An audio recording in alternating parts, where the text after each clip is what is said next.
So Pete asked me to talk about why CrossWalk is important to me in more of a spiritual way or theology and things like that.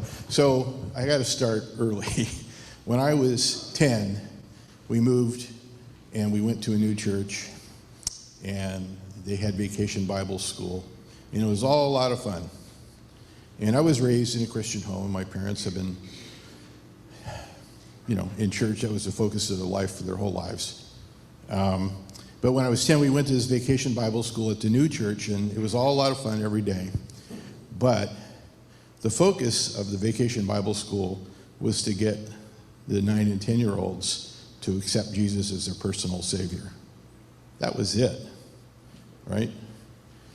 So it ended up, I think I was the last one who hadn't done it, and they were putting the pressure on me.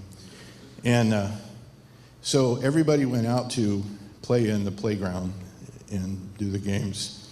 They made me stay behind in a little room with the teacher and put my head down until I was ready to confess Jesus as my personal Savior. So you got it. It's basically spiritual rape. Yeah. So that was my early experience with church. and it didn't, at that time, I didn't realize what had happened, but later, that was a huge hurdle for me, right? So flash forward 40 years, I didn't really wanted to have anything to do with church after I got out of my house, made sure I got a job when I got out of high school that made me work on Sunday. So that was the end of that. Many years later, went through a divorce, got back in church, found a lot of support there, met Lisa, we married, went to church in the South Bay, had a good experience, came up to Napa, was in a Napa church locally, and I was real involved in men's groups down in the South Bay, wanted to get involved in Napa at this new church. So we used to meet at some donut shop or something, and there was some conversation about creationism, and I said, I don't believe in that, and I think God worked through evolution to bring humankind about and to make the changes. Like a week later, I happened to be passing through the office, and the pastor pulls me into his office and said, well, one of our brothers said that you actually believe in evolution. I said, you really should know that evolution is a dying science, and that, in no time at all, it'll be a relic of the past, and this went on for about an hour. So basically, in order for me to be a member in full standing at the church, I needed to deny what I knew was true and believe what they wanted me to believe. So that was the beginning of the end of that church. We had a couple years, we did some good stuff, and every church has some good thing to it, right? But more things happened, I won't go into it.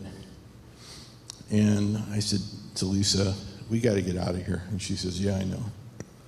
So we walked out the door. Well, we started not going there Sunday. We decided we'd start looking at other churches. We walked in here, heard a nice sermon from Pete. This was, 12 years ago, I think.